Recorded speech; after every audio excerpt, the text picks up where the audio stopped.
बिस्मिल्लाहिर्रहमानिर्रहीम। उम्मीद है कि सब खैरियत से होंगे। इस वीडियो में हम स्टेप बाय स्टेप मैं आपको सब कुछ बताऊंगा कि आपने फॉर्म सबमिट करने के बाद क्या करना है। तो कुछ कमेंट्स आ रहे थे दोस्तों के कि उन्हें समझ नहीं आ रही, तो प्लीज़ आप ये वीडियो देखें और इसमें कुछ क्वेश्चंस मैंने ऐड किए हुए हैं, वो आप चेक करें तो इंशाल्लाह आपका जो फॉर्म है और जो प्रोसेस है वो भी कंप्लीट हो जाएगा।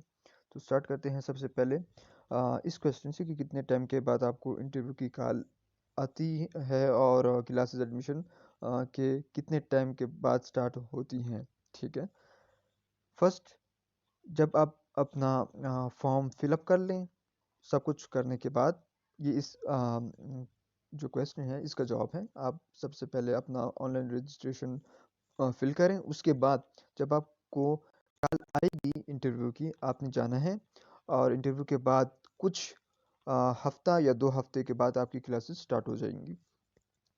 सेकंड दूसरा है सर कि जो इन्फॉर्मेशन सेव हुई।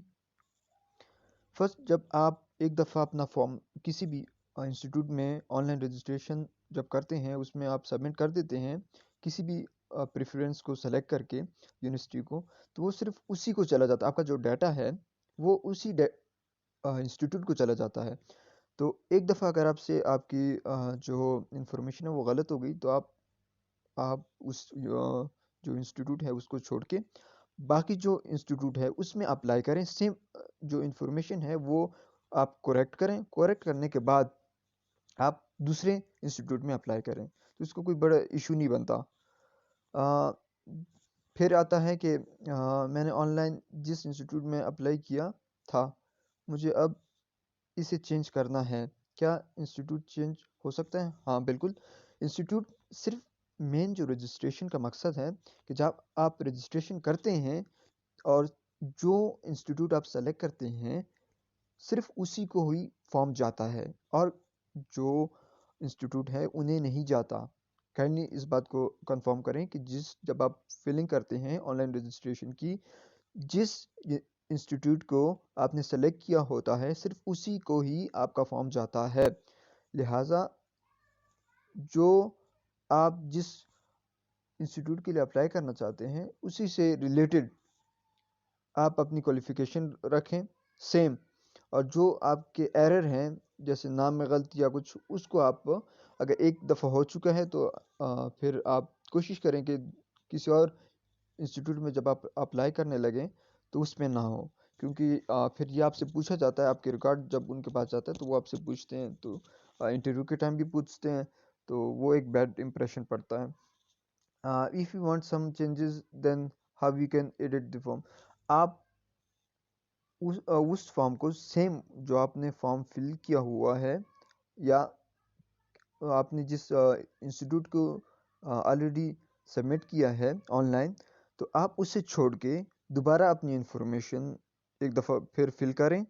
फिल करने के बाद किसी और जो इंस्टीट्यूट है उसमें अप्लाई करें। आप उसी सेम इंस्टीट्यूट में अप्लाई नहीं कर सकते क्योंकि आपका फॉर्म रिजेक्ट हो जाएगा अगर आप बार बार करते हैं सेम उसमें, क्योंकि आपका एक दफ़ा ही वहाँ पर होगा। लेकिन अगर बार बार करते हैं तो ये रूल भी है कि एक दफ़ा अपनी एप्लीकेशन या अपनी रजिस्ट्रेशन कर ली, उसके बाद आप नहीं कर सकते। अगर आप करेंगे दोबारा तो वो कैंसिल हो जाएगा। सर मैंने फॉर्म सबमिट किया, कर दिया ऑनलाइन, रिस्पॉन्स कब तक आएगा? ये नेवटेक की मर्ज़ी। जब तक वो आपको रिस्पॉन्स देते हैं या नहीं देते कुछ टाइम के बाद, क्योंकि इनके ऊपर भी लोड होता है। स्टूडेंट रजिस्ट्रेशन होती है, फिर उन्हें पूरे एक प्रोसेस से जो फॉर्म है आपके उसको एक इवेल्युएशन से गुजरना होता है। उसके बाद वो बच्चों को शॉर्टलिस्ट करते हैं और उन्हें इंटरव्यू के लिए बुलाते हैं। तो ये डिपेंड करता है। अब तो 7 फ़ेब लास्ट डेट है, तो ये है कि इसमें थोड़ा और डिले हो गया प्रोसेस। तो आप टेंशन ना लें, वो आपको कॉल करेंगे, मैसेज करेंगे, तो इसमें कोई इतनी बड़ी बात नहीं है। ज़्यादा से ज़्यादा मे बी मंथ और हाफ मंथ लग जाएगा। I want to apply for the course, to tell me what should I do, can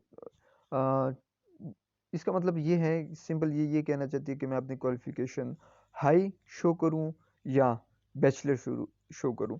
देखें, ट्रेड के मुताबिक जो आप जिस फील्ड के लिए अप्लाई कर रहे हैं, जिस ट्रेड के लिए आप अप्लाई कर रहे हैं कोर्स के लिए, उसके रिलेटेड आप रखें। अगर आप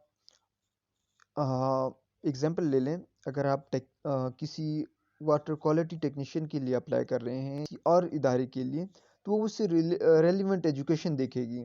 आप भले हाई शो करें या बैचलर शो करें या जो आपकी सेकेंडरी हो वो शो करें, ये मैटर नहीं करता। मैटर तब करेगा जब आपसे इंटरव्यू होगा, उसके बाद वो देखेंगे कि क्या ये सूटेबल है या नहीं।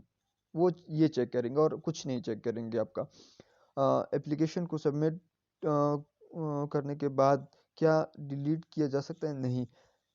एप्लीकेशन जब सबमिट हो जाए तो आपके पास ऑप्शन अवेलेबल नहीं होता डिलीट करने के लिए। अलबत्ता आप किसी और इंस्टीट्यूट में अप्लाई कर सकते हैं।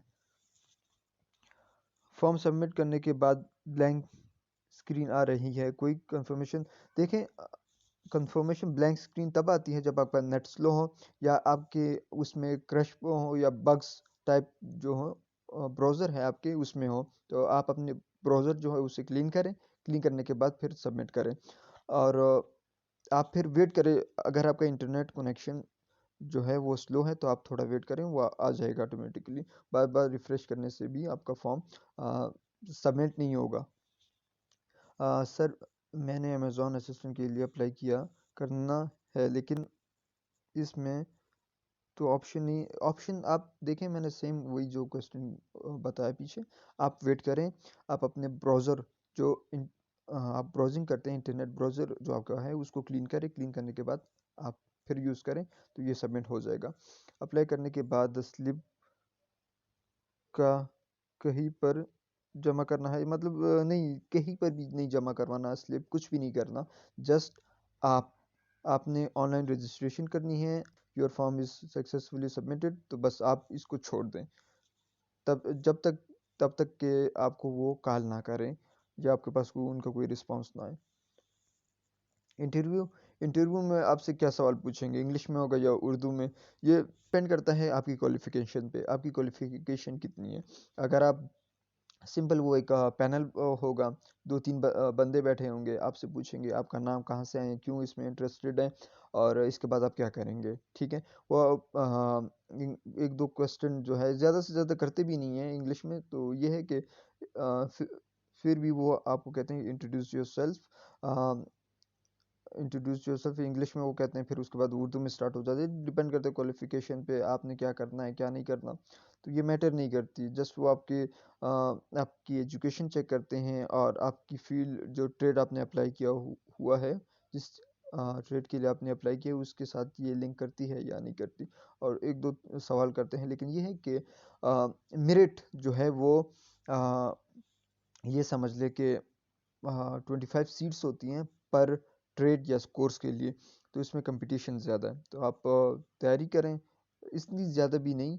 जस्ट आप अपने फॉर्म को जब आप रजिस्ट्रेशन करें तो उसको एक दफ़ा देख लें कि आपने क्या लिखा है क्या नहीं लिखा। उसके बाद जब आप इंटरव्यू में जाएंगे तो आपसे आपका फॉर्म उनके सामने पड़ा होगा, वो आपसे पूछेंगे कि आपकी फादर की सैलरी क्या है, ये वो।